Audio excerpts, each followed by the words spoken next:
Okie dokie, boys and girls. So today we have a Q&A because I'm going on a family trip and I will not be able to record videos for a couple days. So you have a Q&A instead, and I'll try to answer your questions and not absolutely be fucking destroyed by hay fever in the meantime. So first question, let me check because I'm doing this recording with my phone, but I can't look at the fucking questions. Okay, first question by Swibus. Why wasn't I invited to the trip? Well, what can I say except you're welcome? Next question. Okay, next question is by Felipe Guerrero or something. I'm gonna butcher a lot of names today, but he was asking if I'm going to train this trip. That's not a fucking question, is it? Of course I'm gonna train, except, I do have to be honest here. I'm not gonna do my usual training. When I'm on vacation, there's new things to experience. I have time with my family to enjoy. The last thing I want to do, or maybe not the last, but what I don't want to do is spend 2-3 hours on my workouts that I can do at home as well, right?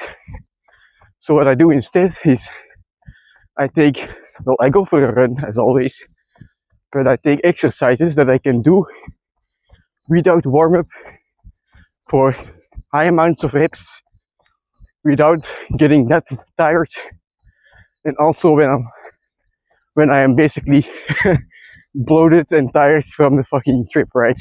So even if I had some food, that's a day on my stomach, even if I'm not feeling 100%, a training that I can easily do. So for example, the planche push-ups, those would be easy, but they when you have some food in your stomach, it's a horizontal movement, a lever movement, it becomes hard very quickly. So what I focus on is the actual basics. I know I said planche is basics as well, but it requires some warming up for your joints as well, right? So talking about some push-ups, handstand push-ups, dips if I can, but if I don't have a bar, well, I can't. Pull-ups, and also what I really love doing is squats or pistol squats, because you can do them anywhere. And what I really like or enjoy in training is you go for a run, like moderate pace, easy pace, like I'm doing right now. You can talk to people, and then you switch in to leg workouts with quite a bit of volume. That's just the best feeling ever. I don't know why, but I really enjoy it. So if you're on a holiday, I would say try it, go for a run or do any cardio basically, and then head right into your leg workout. I like doing the fast styles on holiday, again, to save time. Like, I'll be done with my workout, running and training, in about an hour. So 20 sets of EMOM or something, that's perfect. 20 minutes, right? Every set 1 minute on the minute. And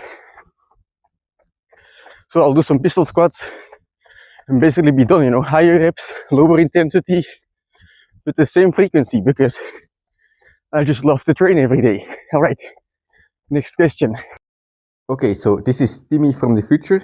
What I forgot to mention during this question is that my goal with training during a holiday is not to get better at my specific goals, right? I'm not aiming to get a better planche or a better front lever or a better pistol squat or Nordic curl, or even to gain weight, right? Because I'm not able to put full focus on my training during the holiday.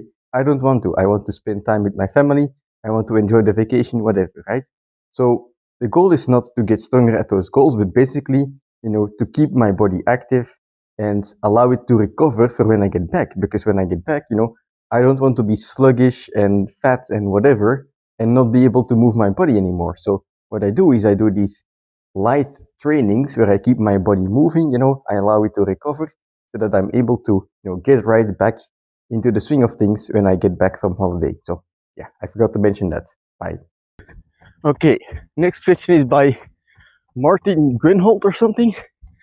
Sorry if I butchered your name again, but he has two questions. One is, how do I stay positive all the time? And one is, how do I spot my weak points? Something like that. So let's start with the first question, which is going to be, how do I stay positive all the time? And well, I think I have to start off by saying I don't. I don't stay positive all the time. For example, a couple days ago, I failed my front lever hold max attempt, right?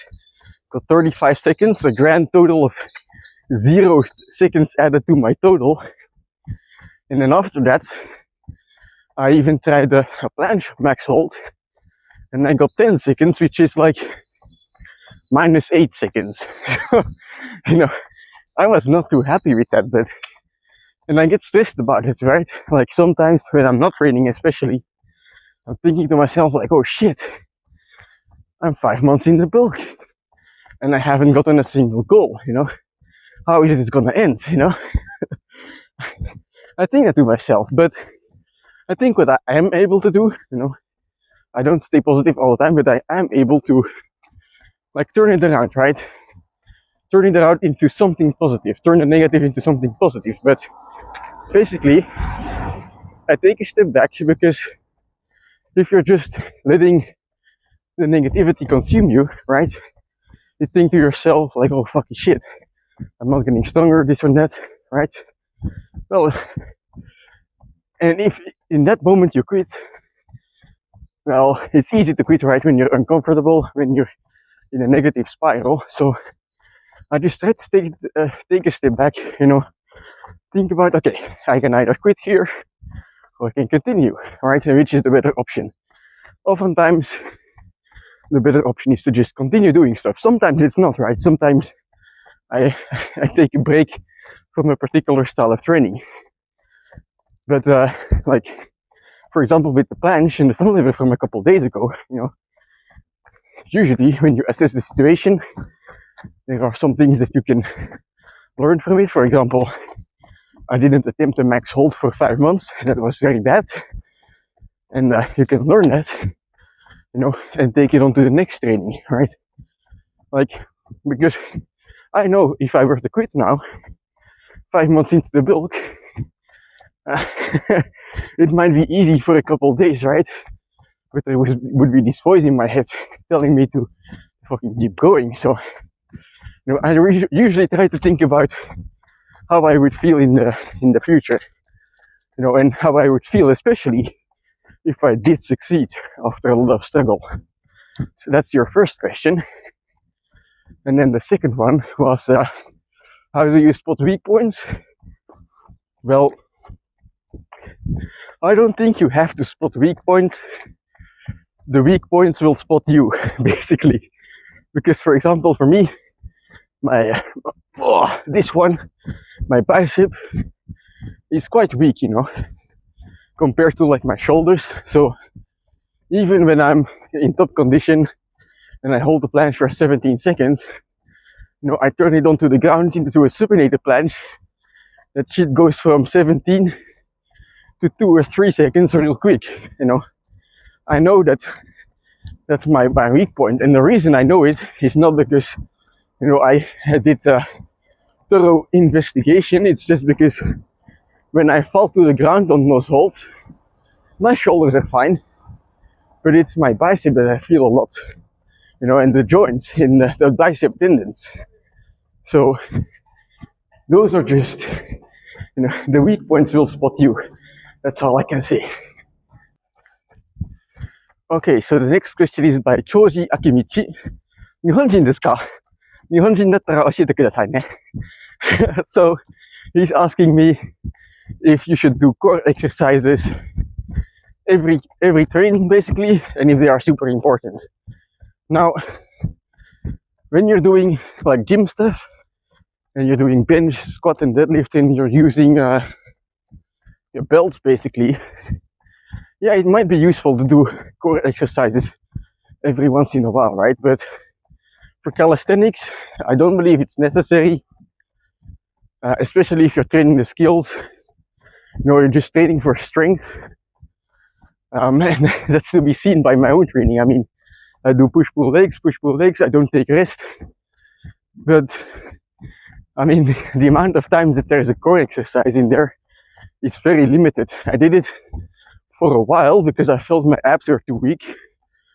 But even then, I feel like, I just should have focused more on presses and that the ab exercises weren't really necessary, because in calisthenics, it's a benefit but also a downside.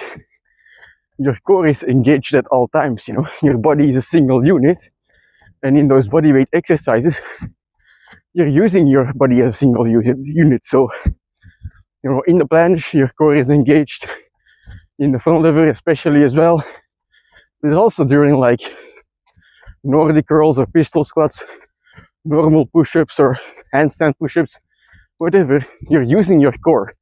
So your core will adapt to what's necessary. It's not a limiting factor. Many people say or compliment you with the fact that you have a strong core when you're able to do a planche or a front lever, but the limiting factor is 99% of the time not your core. Your core will catch up, once you train your back, but it's definitely not a necessity, in my opinion, to train it. Well, if you have a specific goal for core, right? Like, I want to be able to do 20 leg raises, then you train your core. Then you train leg raises. I think you just always train specifically tailored to the exercise you want to be strong at. So, yeah, that's it.